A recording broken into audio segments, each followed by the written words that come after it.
Do you know a channel called Dawah? Yeah, yeah. They actually did a critical reading of the New Testament, and they brought Christian scholars. It's not anti-Christian. But when you go to David Wood and Christian Prince and all these clowns, they are obviously Islamophobes. I mean, it's like... Listen, man, if something is a fact, you gotta put ad hominems aside. Islamophobe or clowns. If something's a fact, deal with the issue. Deal with the issue. Ad hominem. Okay. Ad hominem is calling David Wood, a Christian Prince, clowns. Okay. No, I know what it means. Well, how is it? But, how is it? He just attacked them personally. Have you watched any of the responses to their videos? To whose videos? To Christian Prince and David Wood. I've watched debates, I've watched responses. You know, I try to be balanced as much as I can. I don't know why you're going to YouTube or stuff like that. Because I'm talking about the Quran, the Quran, man. I doubt that you read this verse and you came to this conclusion by yourself. I always hear this argument that in Islam, if you kill one person, it's as if you've killed all of humanity. That's a verse in the Quran, actually. Yeah, exactly. And if you save one life, it's as if you've saved all of humanity.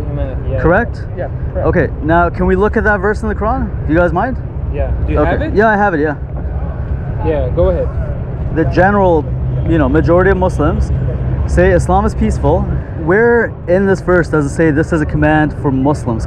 If you've killed one person, it's as if you've killed all of humanity. If you've saved one soul, it's as if you've saved all of humanity. Yes. So this is from Surah 5, Surah Al-Ma'idah, Ayah 32. Ayah 32. Okay, so it says here, that is why we ordained for the children of Israel that whoever takes a life, unless has a punishment for murder or mischief in the land, it will be as if they killed all of humanity. And whoever saves a life, it will be as if they saved all of humanity. I've heard this verse being quoted and applied to Muslims as if it's a command for Muslims. But when you read the verse, it's not even a command for Muslims. It says, this is why we ordained the children of Israel that whoever takes a life. So now my next point. No, that's what it says. I'm literally reading it. And in the Arabic it says the same thing. I've checked it. But does that mean that we cannot apply this? Well, it says that is why we ordained for the children of Israel. But does that mean that we as Muslims cannot apply it? That's on you to show me where is this an application for the Muslim to That's why I'm telling you, the Quran as a whole is for Muslims because we believe in it. So every teaching in No, but Muhammad, listen. There's something called descriptive versus prescriptive. Where's that? Where did you learn that? Descriptive is description, like narration. You read about it, it's not a command, it's not prescribed to you, right? That's descriptive, that's narration. Prescriptive is when it's prescribed to you. Who is this prescribed to? Muslims, or does Allah say... Of course, because Prophet Muhammad came from Muslims. Who did he recite these verses to? Allah says, but I don't think you guys are understanding what's... I know what's a command, what's narration. I know. So Allah here, just the verse, you don't have to look at tafsir. It says, that is why we, Allah, ordained for who? Muslims, no, for the children of Israel. Yes, please, answer this, yes. I will answer, but that's why I'm asking you a question. So I will answer by asking you. So, who did Jesus, peace be upon him, come for? No, that's address this. Address this. I am addressing it. No, but answer this without asking me a question. The thing is, you want to dictate this way. He came to everyone. He came for everyone. You know why? Not just... Let me speak. We let you speak. I'll answer you. He came for everyone. John 3:16.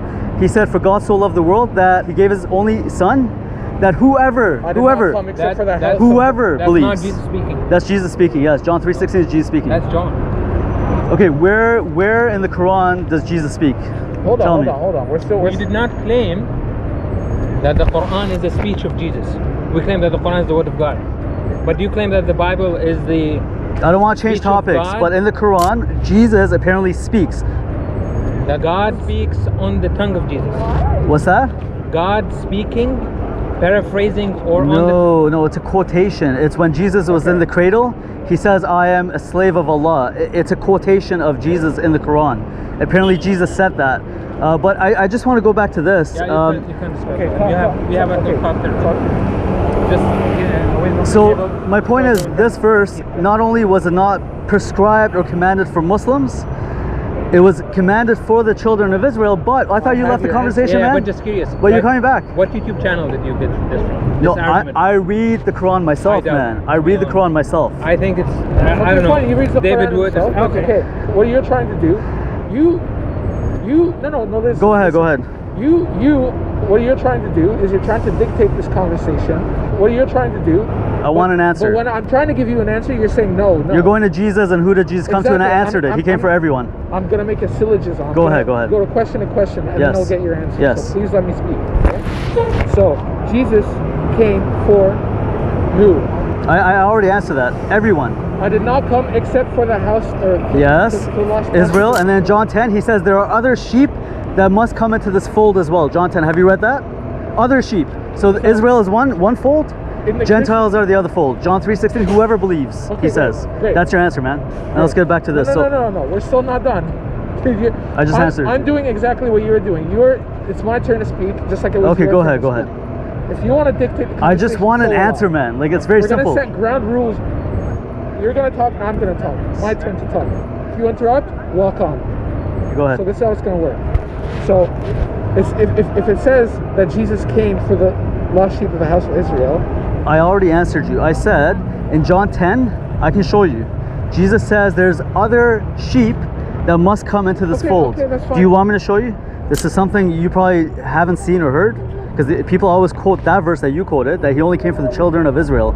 Here in John 10, look, it's red. Jesus says this, verse 16, and other sheep other than Israel, other sheep I have which are not of this fold, them also I must bring, and they will hear my voice, and there will be one flock and one shepherd. I agree with that. Okay, so you gotta squash this whole idea that he only came for the children of Israel. He came for everyone. John 3:16, whoever believes, not just Israel, whoever believes. All throughout Isaiah, Old Testament, God, his heart, you see it in Isaiah, he talks about the Gentiles, that I'm gonna save the Gentiles. Israel is the light to the Gentiles. There's multiple verses in the Old Testament, especially Isaiah, which I can show you one by one, that he didn't just come for Israel, he came for the whole world. I agree. For God so loved the world, it says. Yes, I agree. I agree, sort of. But the thing is, he did come to the Beni Israel for one certain reason, to rectify the what's it called, the Torah and the laws, the dietary laws and so on, and all the other laws from the Torah that the Beni Israel had changed and interpolated. Okay, man, let's not change topics. Look, I'm gonna go in like 5-10 minutes. I just want to go back to Surah 5:32. This is not even in the Torah. It's not in the Torah. You know where this verse is coming from? From the Mishnah, rabbinic literature. So my next question is, why did Allah borrow or take a quotation not even from the previous scriptures, but from man-made writings? Man-made writings. So Surah 5:32 is supposed to be an eternal, written on tablets verse, a revelation that came down to Muhammad from Allah apparently. But this is actually from, I'll show you where it's from. It's from the Mishnah, Sanhedrin 4:5, Babylonian Talmud, Sanhedrin 37a. That's where it's from. I may have made the mistake, Torah or Talmud. That's I'm not. It's on me, but I'm referring to the scripture. No, that's fine. I'm not attacking you. I'm saying, if Surah 5 verse 32 is a revelation of Allah to Muhammad, and if it's the Kalimat Allah, how come? You speak Arabic. Some Arabic. How come this quotation predates Muhammad by 300 years in the Mishnah? Why did Allah take a quotation from mere men, from rabbis? Not even from the Torah. You don't find this verse in the Torah. That's what I'm trying to say. Again, like I said, it's either Torah, Talmud. I'm not. No, I'm telling you. I'm not going to tell you specifically because this is something I have to research myself. That's okay. I respect that. We'll get back to the video in just a moment. Just want to show you this new long sleeve that I've designed. This is called the Titles of Jesus. And you can also get this in a t-shirt and choose from various colors. A lot of times when we're talking to Muslims, they boast and tell us that Allah has 99 names. Well, Jesus, who is the Lord of Lords and the King of Kings, also has many titles and names that he goes by that we read in the scriptures. And I've put some of them on here. These are not all of them. We have the Light, the Redeemer, the One who lives, the First and the Last, the Messiah, the Author of Life, the Son of God, the Beloved Son, the Bread of Life, the Judge, and yes, for the Jehovah's Witnesses who are watching this, He is the Almighty of Revelation 1 verse 8. This can be a great tool to evangelize. It's a good conversation starter. And you can get your own on claytosapparel.com. I'll leave a link in the description below. Again, that's claytosapparel.com. God bless you guys. This is not a command for Muslims. Muslims often quote this as if Islam is peaceful. Now, I'm not going to get into whether it's peaceful or not, but this is a command for the children of Israel. It's descriptive. It's a narration. It's not a command for Muslims. I'll show you what a command is for Muslims. The next verse. Verse 33, it says, if anyone causes mischief in the land, to amputate their arm and their leg. The next verse. I can read it right now. Look. It says here, indeed, the penalty for those who wage war against Allah and His Messenger and spread mischief in the land is death, crucifixion, cutting off their hands and feet on opposite sides, or exile from the land. The penalty is a disgrace for them in this world, and they will suffer a tremendous punishment in the hereafter. That's the next verse. That's a command for Muslims. Punishment so specific? Because they're causing mischief in the land, which who knows what that even means, right? If I was in a land of Islam right now, what kind of mischief? This would be mischief. They were what I'm causing doing exactly what was happening, cutting off the limbs and everything. Have you heard of? No. You're just adding to the verse, man. No. It said because the Quran says, fight those who oppress you and punish them the same way they have done to you. However, do not transgress, do not pass the limits. No. Surah 9:29, and I'm sure you know this one. It says, fight those who don't believe in Allah and His Messenger in the last day, and it's offense. But the thing is, the point is, if someone oppresses you, you have to offer the same retribution, right? But do not transgress.